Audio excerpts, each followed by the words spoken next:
the fuck is up on a Thursday? Little bit early, but that's okay. We're good with that. That's right. It's time for another edition of the Big Bad Devil Daddy himself, Reapers Underground. And this is a special Doom edition. I have the great DiGelsomina. Did I say that right? There, you're almost completely there. It's more Italian though. It's more DiGelsomina. Ah, there we have it. Hey, I was afraid I was gonna butcher that a little bit, and then you really didn't. You didn't. Oh, you really okay. did. Sweet. I feel better now. Who has a solo album out that when I heard it, Satan's himself started to cry. And it's just that damn good. And we're going to talk about his career, everything he's done, and obviously the current project right now. And before we get into that, we're going to take a quick commercial break over to our brothers at Villain Arts Tattoo Conventions. Check it out.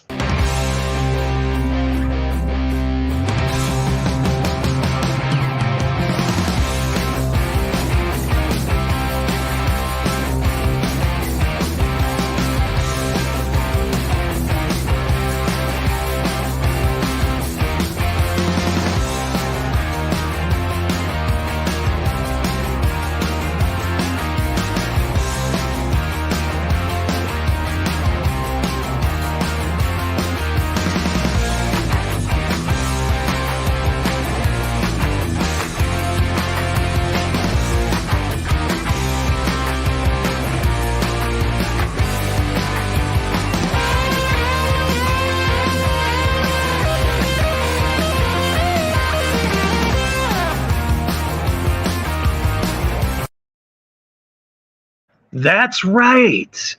Fucking Villain Arts Tattoo Conventions are the largest tattoo conventions in the United States and the world. And the last one in Kansas City, Missouri was fucking amazeballs. We had such a great time there, myself and my Dark Queen Mischief. We will be coming back to the next one in July. And I believe that's in Denver. So you'll be able to catch your king and queen in July. All right. So we are back with Andy DiGelsomina. Sorry. God damn it. I'll get it right by the end of DiGelsomina. It's tough. It's a tough one. DiGelsomina. Got it. Yeah. All right. I will start. It's okay. You're not alone. Right. Welcome, Kyler, to the show out in the comment section. Appreciate you, brother. Everybody out there, this is your time to interact with quite an amazing artist. So lately, I've been getting a lot of new artists from a PR firm called The Metalist PR. So far, every artist that I've interviewed are just fucking amazing and so underground in some cases that a lot of people don't know about it. So it's definitely Devil Daddy's job to make sure we bring that to the forefront. So let's just jump right into it. So you are the guitarist. When did you start getting into metal? Like, what made you want to become this awesome guitarist that you are? Oh, I'm very, very grateful for your nice words. I go way back. I started with metal back when Richie Blackmore's Rainbow was considered metal. And this is back in 75, 76. So, yeah, Ronnie James Dio, Richie Blackmore, all that. And, yeah, but I never really thought about playing guitar until I heard Tony Iommi on the first Black Sabbath album, the debut. And that was, that's the beginning of Doom pretty much right there. And I was so obsessed with his lead guitar playing. His whole atmosphere was very dark and feedbacky. And the way he looked, too, in the late 70s, he just looked like the ultimately cool guy, So that was what really got me into playing guitar and all. Yeah, after I heard the first Black Sabbath album, I thought, you know what? I want to do this. This is what I have to do. Fuck yeah. Because I mean, that's where I started with my drumming, was when I heard the great Bill Ward first play Iron Man on vinyl, the original vinyl. And Fantastic. I said, I've got to do this. This is what I'm supposed to do. So I share that absolutely with you. So, we talk about obviously Ronnie James Dio, the great Candlemass, Pentagram, Neurosis, all the great doom bands.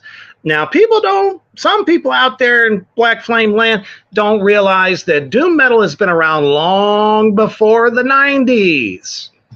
It started in the 70s and got even bigger and badder in the 80s.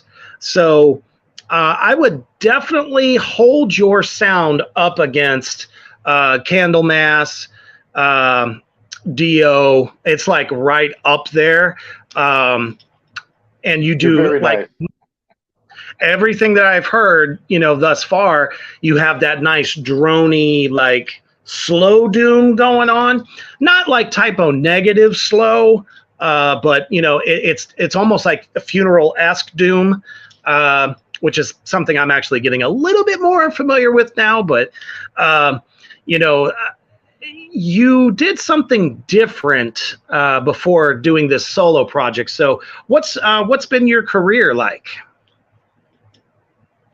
I started releasing albums back with, really releasing albums back when I did a project, a heavy metal opera project called Lyrica back in 2000. This goes way back, 2006. I released the album. I had Graham Bonnet of Rainbow singing on it. I had Al Atkins, the original Judas Priest singer, and I had Mark Foles, the singer for Yngwie Malmsteen. So I had a lot of really great, Rob Diaz, some really, really great singers on that. Worked with some great musicians. And I came out with Lyrica Volume 1, which was released in 2010, and did pretty well. Paid the rent for a while. It did very well. And I have Volume 2. I haven't released that one yet, but it's got, Graham Bonnet's back on there, from Rainbow. I don't know if you remember him with Rainbow, Down to Earth. Yeah. And Michael Schenker Group and all that. And that second one hasn't been released yet. We will release it hopefully soon. But for now, of course, we got to this album, Stick-a-Tur at Astra, which features Robert Lowe, who, of course, sang with Candlemass and Solitude Eternus, which are two of the best doom metal bands, especially for epic death doom metal that you can ask for.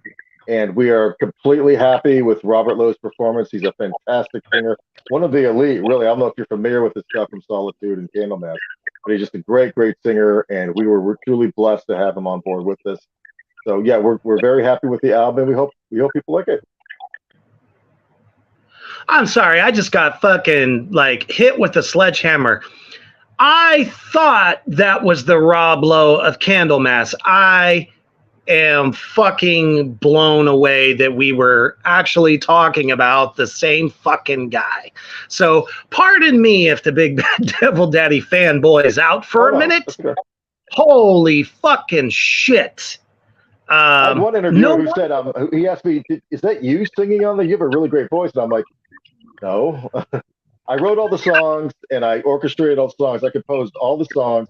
But Robert Lowe was my singer. Yeah, he's fantastic. And he's a deserved icon. I think he's one of the best metal singers in the world to this very day. Oh, we here at the Underground tend to agree with that. As a matter of fact, I have another podcast on the network here called Tracks of the Damned, and we did a whole fucking tribute to Candlemass. And me and Human the Hoof Beast, which is yeah, absolutely, man. I'll send it to you. That we both pretty much agreed that was our favorite era of that band. Just amazing voice, and it's very clear on your latest single out there. It's just a single, or is it the whole album that got released? The whole album is about to be released on CD and MP3 on June, probably the mid-June at the very latest.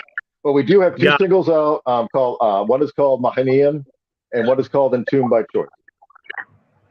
Okay. Yep. I just got them confused because of the artwork was different for both of them, which is totally fine. But we did that. We made that video. Amazeballs. Thank you. You heard it here first, people. He has got a star-studded lineup in this band. It could be very well a supergroup doom metal band. And I am jealous because I should be the fucking drummer for the record. This is Maybe like so future. else, it's not even funny. You're very kind. Thank you so much. Oh, yeah, absolutely, man. Yeah, my band is kind of like a blackened doom band called Iron Serpent. Wow, that is a really cool name. I almost wish I'd come up with that myself. That's a good one, Iron Serpent. I'll have to send you the stuff. It's so good. Oh, man. Yeah, Kyler said a band name like that. It's hard to resist that. That's too good a name. Kyler says, "Look at that art." All right, so you got the 2 singles out, which are doing very fucking well, and I'm gonna make sure that I repost the fucking shit out of it. So you said you were doing Lyrica. Now, I thought I saw somewhere on Facebook that you were involved in a metal opera or something like that. That was Lyrica. It was a heavy metal opera. Yeah, it was a very. This has also got fantasy in it too, but this was based upon somebody else's story, and I basically just took the ideas and made them into songs. A lot of it, because with Graham Bonnet in the band, it's going to be somewhat like Rainbow, no matter what. You know what I mean? The old classic Rainbow. Oh, but it shows a lot of my influences. Yeah, it shows a lot of my influence. Black Sabbath and Saint Vitus, Solitude Aeternus. Even back then, Uli John Roth. I don't know if you remember Uli from Scorpions. Uli John Roth. I'm a huge fan of his guitar playing. He's fantastic. I think he's just an elite player. You can hear the influence, but I tried to do things, insert a more originality and who I am as a composer into it too. But you might check it out. It's a different thing. It's for a fantasy, kind of like a how would I put it? Like a teenager type thing. It's more geared toward a younger audience. But it does rock, so I highly recommend you check it out when you get time. Oh, fucking absolutely. So how'd y'all get this started? Like, did you just reach out to them, or? Okay, you're going out a little on the audio, my friend. Sorry. I said, so how did you guys all come together for this project? Did everyone already know each other? Did you guys tour together before? You're still out a little bit, my friend. Damn it. How about now? Better? It's okay. No hurry. Is it better now? It's coming back. Okay. Just a little bit of a connection error there. Looks like I'm losing him now. You gotta love technology. Actually, no, I absolutely fucking hate it. All I have is a black screen with circle. All right, so I'm gonna cut to a quick commercial break over to our brothers over at Poison Valley Clothing. Check it out. Allahu Akbar.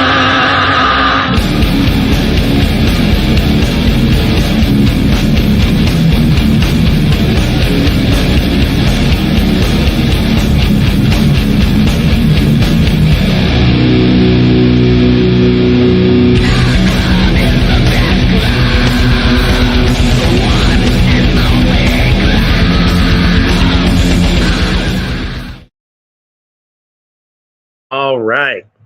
And let's get him pulled back up real quick. That's right. Check out all the custom t-shirt designs out there right now, everybody in Black Flame Land over at Poison Valley Clothing in the UK. High quality, low price, fast shipping. All right. We are back with Andy. We got him back. Hopefully he can still hear me. Are we better? You're going back. Yeah, you're going back out a little bit again. God damn it!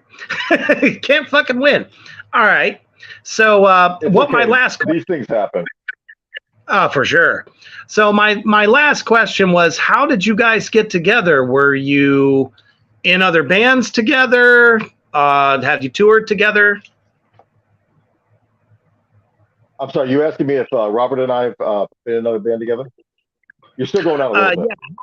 Yes. How did you guys get the project together? Oh, this one? This was when I was writing. This is back when I was living in Vermont. I live in Missouri now. Uh, I gotten done with the lyric stuff and all the the opera stuff, and so I wrote a song, and I'd always had Robert Lowe in mind because I've been such a huge fan of his from Solitude Aeternus right through Candlemass. He's just one of my favorites. And I've been checking out, because when you're a composer who wants to hire someone to sing your music, of course, you want to make sure what their game is like most recently, to make sure that, hey, do I still want his voice want to change a little, So I was writing this song and I had him in mind, and I went over his stuff.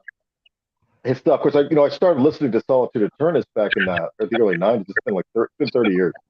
And when I went back and listened to his more recent stuff with Solitude Aeternus, the album Alone, as well as his Candlemass stuff, I was completely very impressed. And I liked how he was much more of a high singer back in the early days. And of course, I love that. He kind of sounded like a little bit.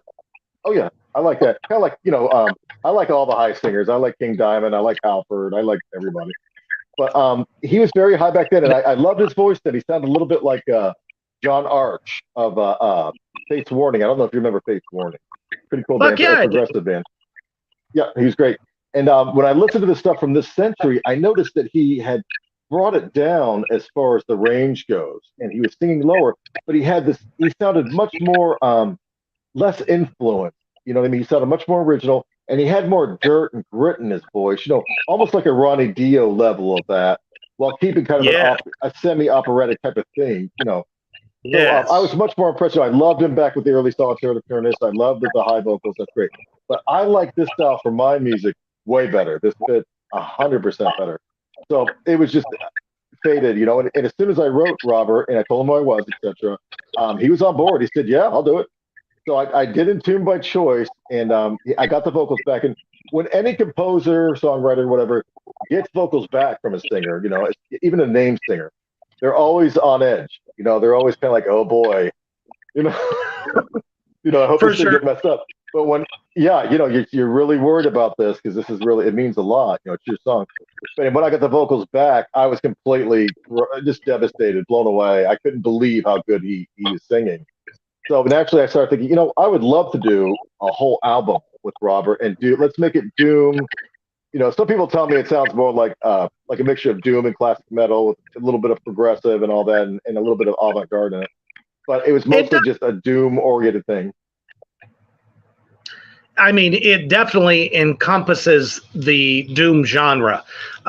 Anyone that's into doom, sludge, stoner, black and doom, funeral doom would love this project. Right.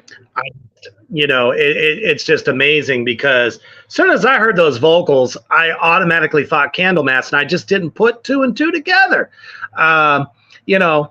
Just unbelievable. Hey, Kelly, the Queen of the South, how we doing? There she is. Doom. I love doom. Everybody here at the Underground knows that I started out in death metal. Actually, I did death metal for like 20 years, and then it got to the point where I got older and just don't want to keep doing blast beats for 6 minutes at a time. And I love it. Yeah. So I ended up coming back to where I started when I was 9 years old, which was doom metal. So, I was in Black Tar Superstar, and then of course now the Iron Serpent. So that's just, I can understand the feeling of getting the right guys, the right sound, whether, like you said, named or, somebody no one's ever heard of. As long as you have the right people, that's when the magic happens. And I could really see from listening to it. And all of you out there can find this on YouTube, Spotify, Are you on all of the major platforms right now? Okay, the medalist PR, who is Davide, has done a great job. He's getting us. I believe he's getting us on Spotify at this point. Um, we have 2 songs on YouTube right now on my channel, which is Andy DiGelsomina. And we're going to be having probably put the MP3s up earlier, maybe June 2nd, something like that. And the CD release, and that's what we're working on now, the replication, getting the copies for all that. So it'll probably be closer to June 14th, maybe June 15th at the latest. But we are getting them done. They're in action right now. As far as all the streaming thing, we should have it on Amazon. I know, like I said, Davide, who is amazing, just incredible PR guy. Oh, he's a great guy. He's definitely working on that kind of thing. Yeah, he's a wonderful person. He's got great ideas, and he's hooked me up with a lot of great stuff, like your show. Yes, absolutely. I can't thank him enough because I'm just blown the fuck away. I mean, I was in love with what I heard from the jump. So getting to know that my doomy sense, as I like to call it, picked up on the sound and the vocal sound, it just makes it that much better. So let's see here. Kyler says, Reaper can confirm this. He has introduced me to all kinds of bands and genre, and I am very grateful for that. Your audio is going out a little bit again. Ah, damn. How about now? Better? Worse? Better? Yep. All right, cool. Yep. I'll just keep moving back and forth.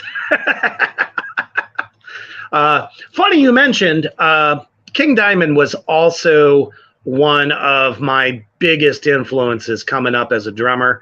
Mickey D, it's kind of like a cross between Bill Ward. You're going out a little bit again. I heard the King Diamond, but you're going out a little bit again.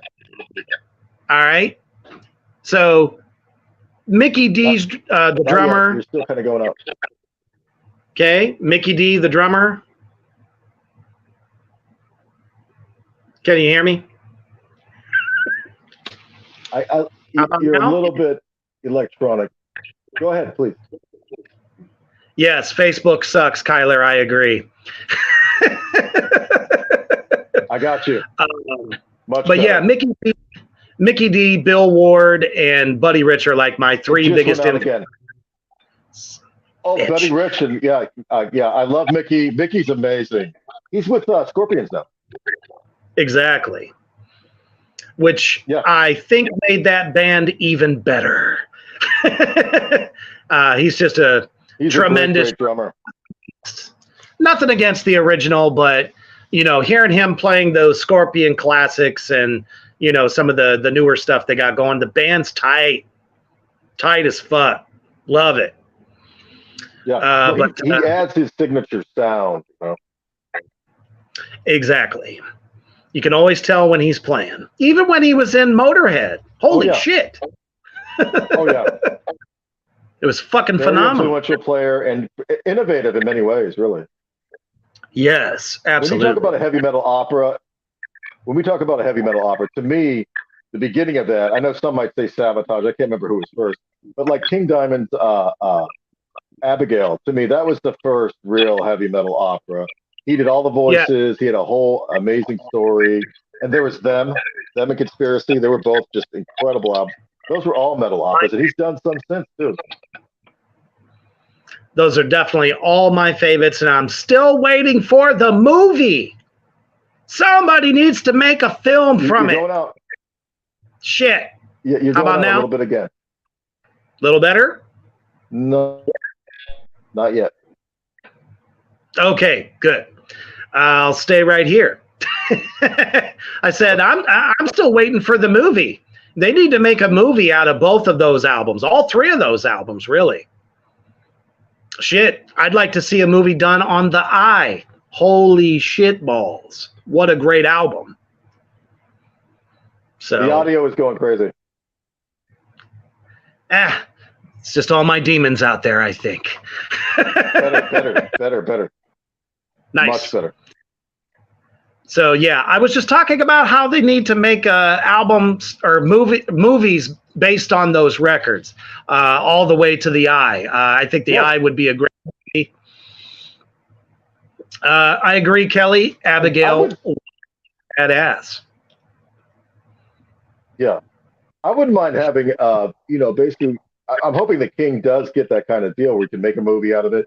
If anything deserves at least an animated film, it's probably Abigail, them, and Conspiracy. They're great stories, and if somebody's a horror aficionado, then Abigail would be, just by on its own would just be a fantastic. It's almost like a Lucio Fulci. You're familiar with Fulci, his kind Exactly. of stuff. There's a little splatter in there. It's kind of an ugly story. I think it would fit right into Oh, that yeah. kind of gory, crazy stuff. And I would love to have that kind of thing for the concept I have going on this album. That'd be really cool. I think it would.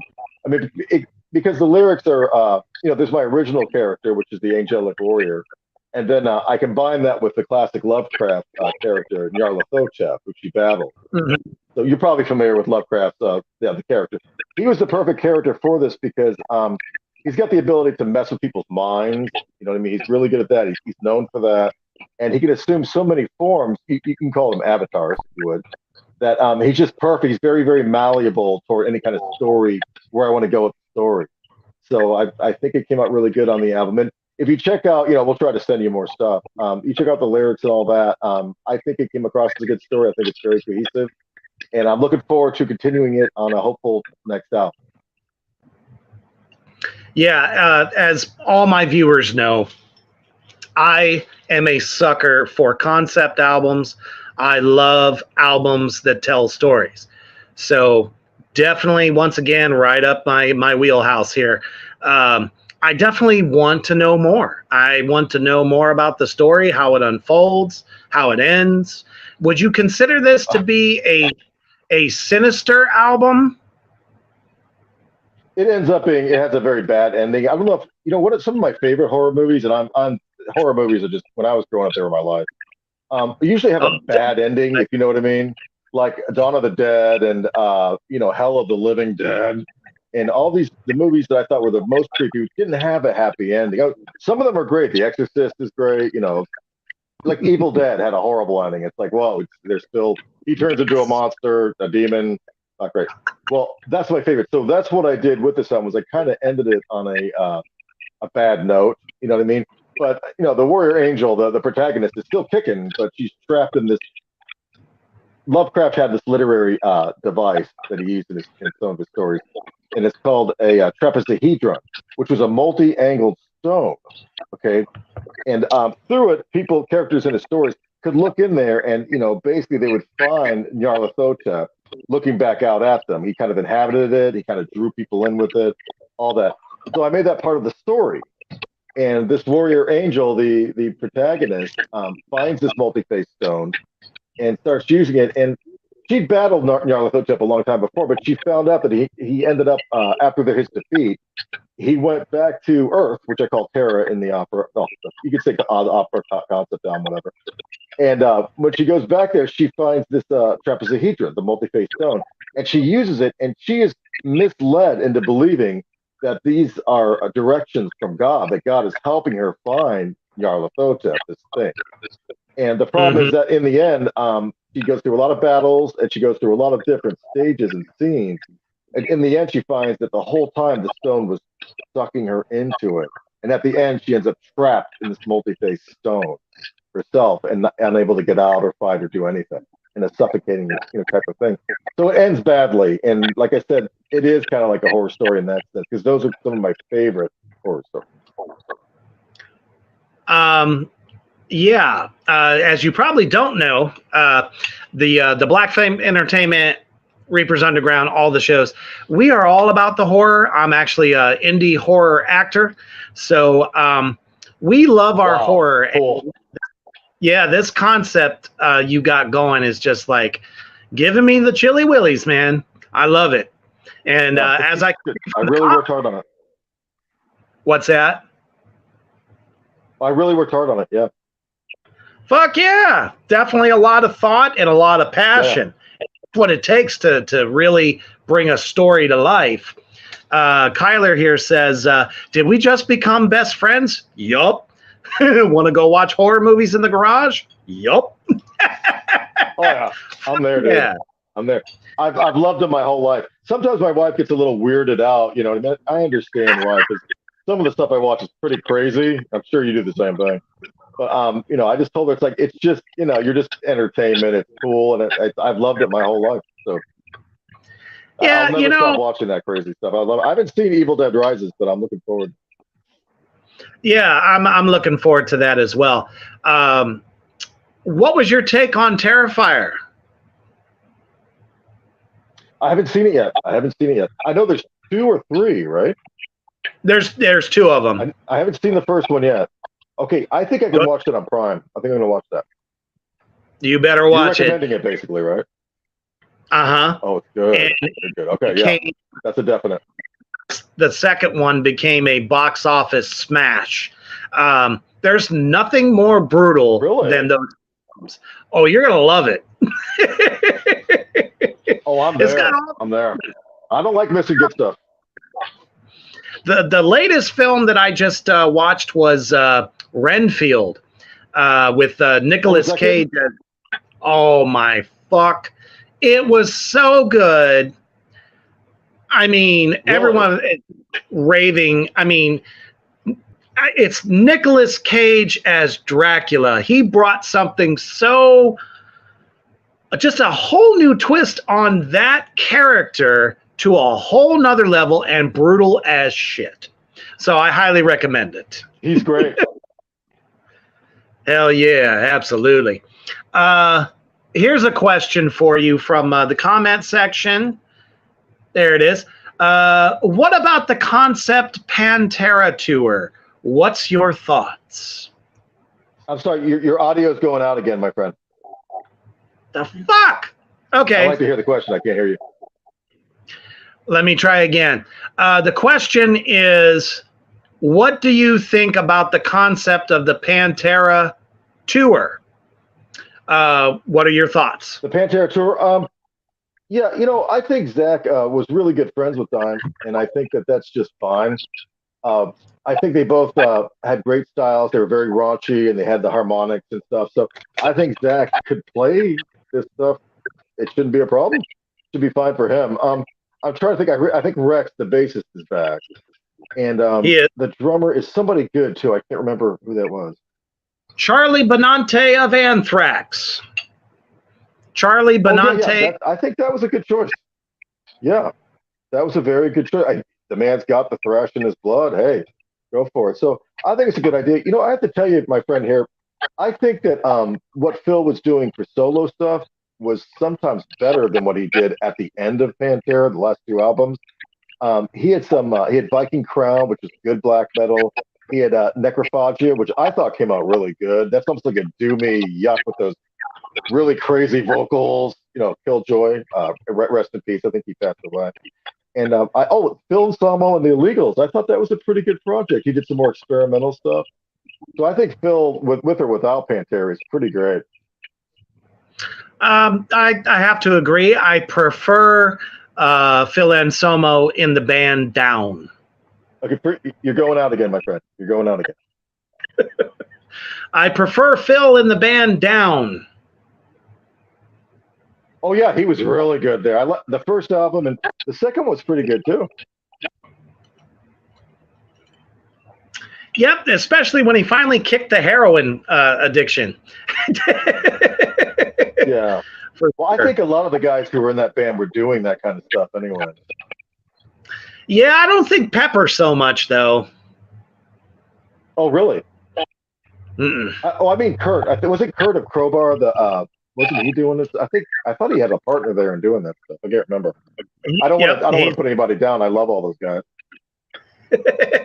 No, not at all. But yeah, Kirk Pepper, and the drummer for I Hate God, Danny Bowers. I Hate God, very cool, sludgy guy. Yeah, Jimmy Bowers. Sorry, I fucked up. So yeah, that's a cool band. Very cool. And that was kind of like a newer form of Doom that I thought really kind of helped elevate everyone's awareness of Doom. You're going out again, my friend. You're going. The Doomy style. I think they helped elevate that a lot. Um, Yeah. But just a little bit more of a punch, you know. You're But on as again, my far friend. as far as the overall Pantera tour, I mean, I'm all for it. People have been waiting for it for like 15, 16 plus years. So I think fans are getting what they wanted. Everything that I've seen live on YouTube, I thought it sounded great. And they're paying tribute. It's not really a reunion tour. So hopefully that answers your question there, Kelly. All right. So do you have plans after you release the album physically to do any type of touring on it? Absolutely. We're hoping. I know Robert has already spoken to me about doing some shows. Maybe we're in Missouri, so maybe St. Louis, maybe Kansas City, and plus I know that in Texas, he's got this huge following because he's from there. So there's also venues we could play down there. But we want to get the album out there and make sure people get into it. See if we got some kind of demand. And I've got confidence that we're gonna make out pretty good. I think I made a kick-ass album. I have to agree. So was Rob on all of it? You're going out, my friend. Was Rob on all of it? You're still out. Was Rob on all of it? On my album? Oh yeah. He's the only singer I'm using for this. In fact, I plan on doing more, as far as studio albums and everything else goes. And he's already committed to, he wants us to be a band, which means that if and when we go out, hopefully soon, then he's going to be with us the whole way. So I've got the people who played in the studio for me, the musicians are really great musicians, but they're based in Vermont where I lived for like 20 years. So I'm trying to round up some people from around this, the stratosphere. John Emery, I don't know if you remember the band Anacrusis. They were like a progressive thrash band from the 90s. He said he'd already do bass, so I have a bassist. Yeah, I'm thinking about I'm going to get somebody good for a drummer too. I think Robert might be able to help me with that. So we're trying to get a live band, together here already now. So. Can I put my bid in for the job? Hey, let's go for it. Whatever you want to do. Right now, I don't have any drummer. I don't have any drummer in mind whatsoever. So yeah, if you want to go for it, sure. Why not? Oh, we'll have to talk for sure. I'm in Plattsmouth, Nebraska. Okay, that's north. You're north of me. Just it. Right. I don't know where Nebraska is. I'm sorry. No, you're fine. Yeah, I'm about 2.5 hours from Kansas City. Oh, okay. Well, I'm like 2.5 hours. I live in Springfield, so I'm like 2.5 hours away from Kansas City. That's a trip I'd be willing to take the ride for. Let me tell you. Well, I mean, it's very possible we could get something going in St. Louis or Kansas City, one of those. So it's quite possible that will happen. And I have a friend of mine from a band called Under a Spell, Pam Rosser. She's doing her band's doing stuff down in Texas. She's from Texas herself. So I think that both here and in Texas are very, very likely for us to explore right by the Austin area, stuff like that. So if you could make it down there, I mean, from Nebraska, I imagine that's quite a trip. But yeah, sure. I've already made a trip from here to Houston just for a convention. So it is definitely not out of the cards. So you're used to getting around. Okay. Oh, yeah. Great. I'm game. Absolutely. Oh, man. Kelly says, great idea. She knows my work. So, damn, that's great to hear. So you guys heard it here first on the Underground. This project is going to go on the road. You've got to get over to YouTube. Both singles are up there right now. It's just incredible. Any kind of like merch that you're going to be working on, anything like that? We have an amazing graphic designer. His name is Justin Walker from the UK. And a shout out to Justin. Thank you so much for the getting our album cover going here and the graphic design. It's gorgeous. He's asking me already about shirts. Let's make some shirts, and I think the artwork would look terrific on shirts to begin with. So yeah, that's going to happen.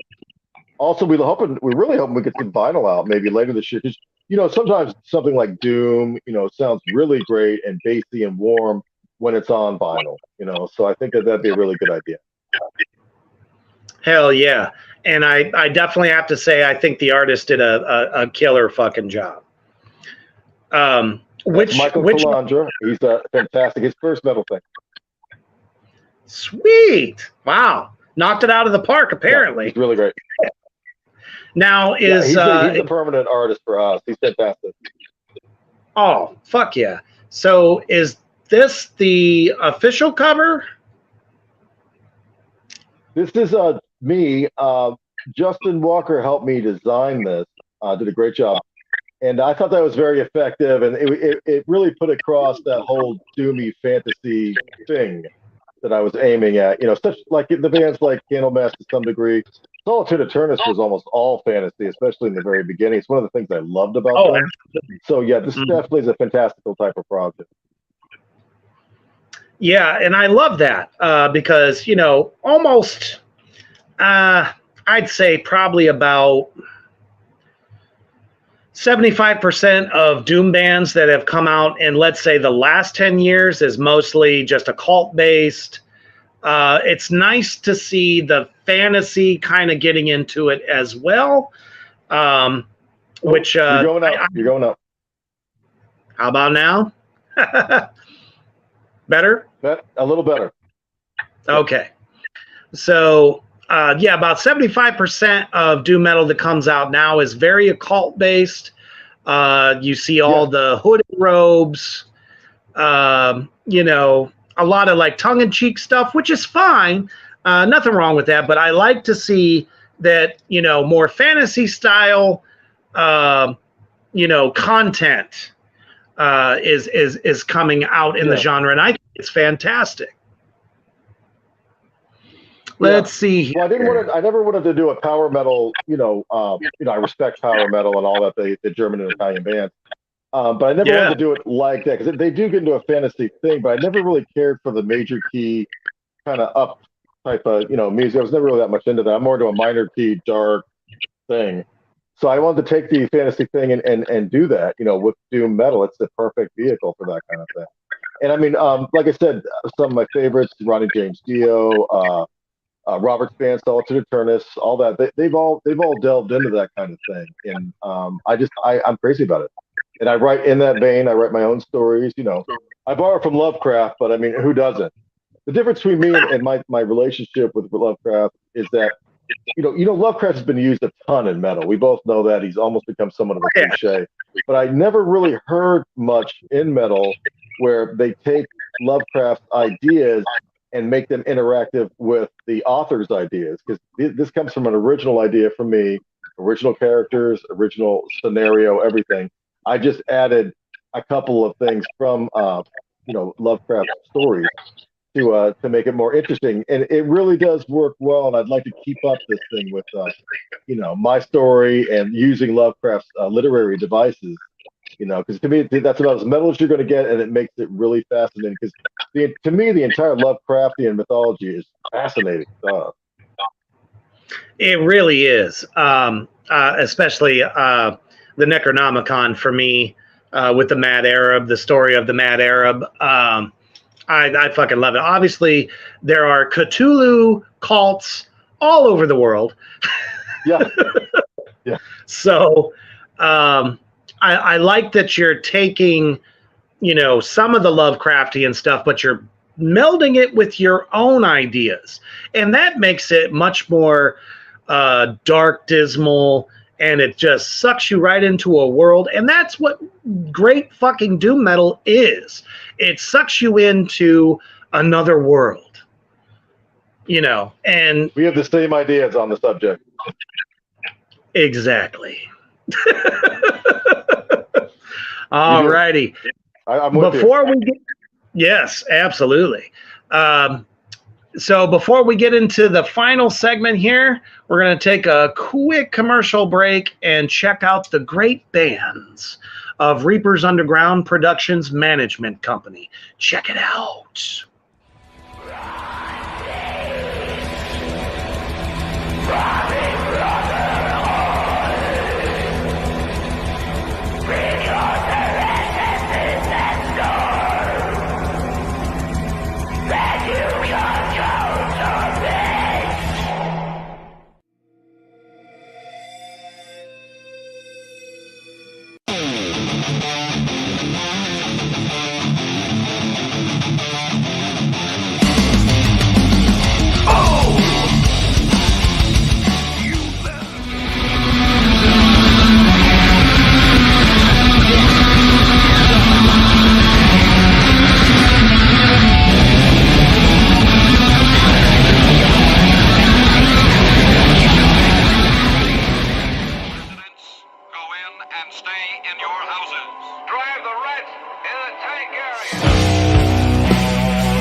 So look for all these amazing acts going out on limited tours this summer, as far as I know, in some cases.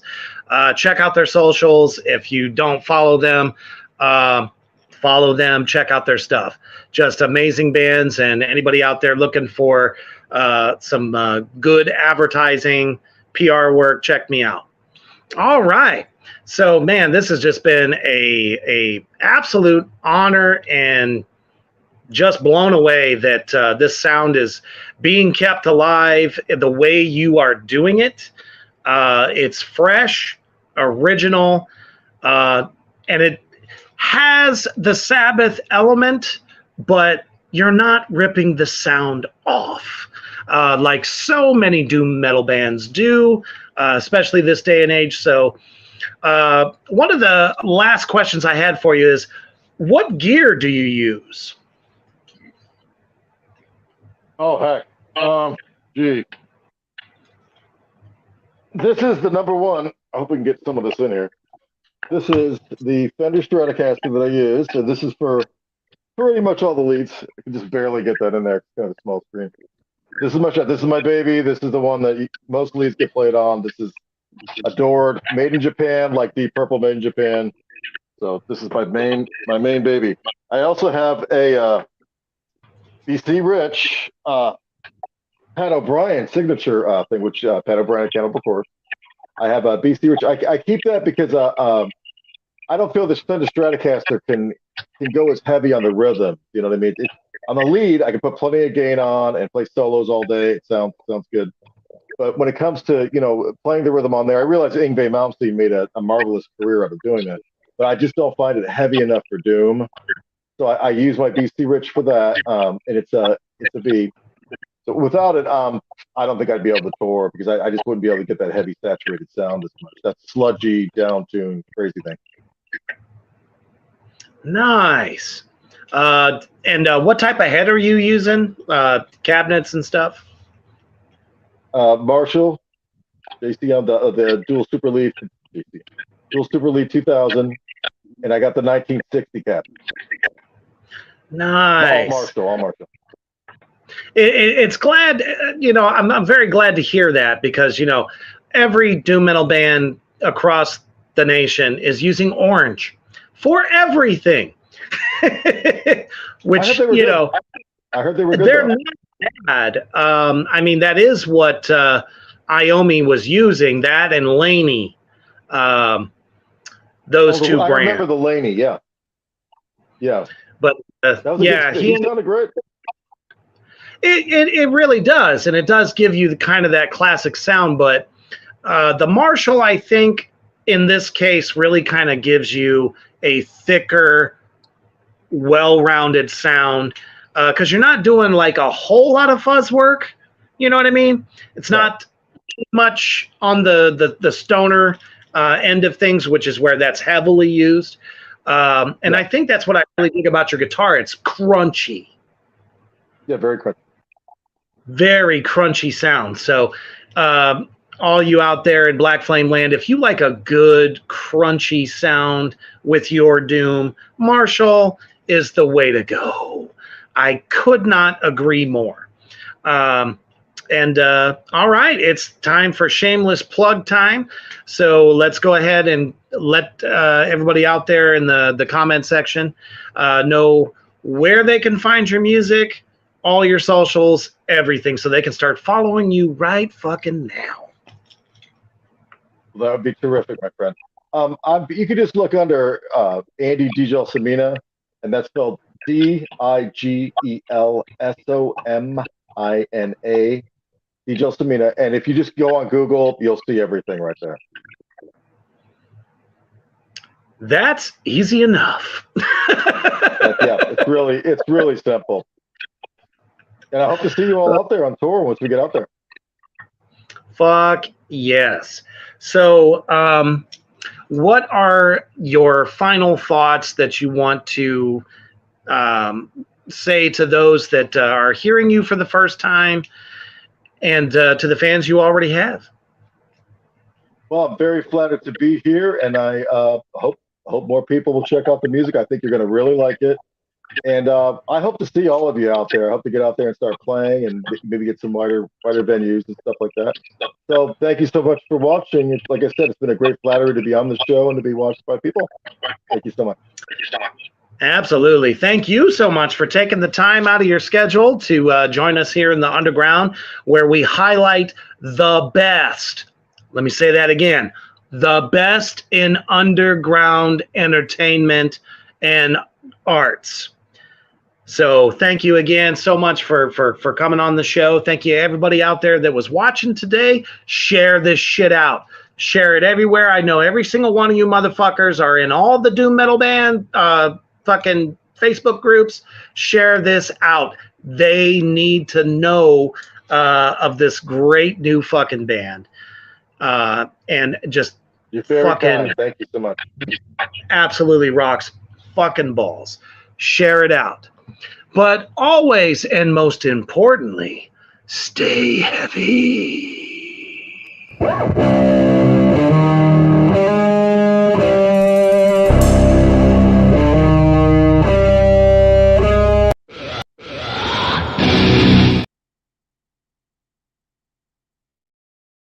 Hold on.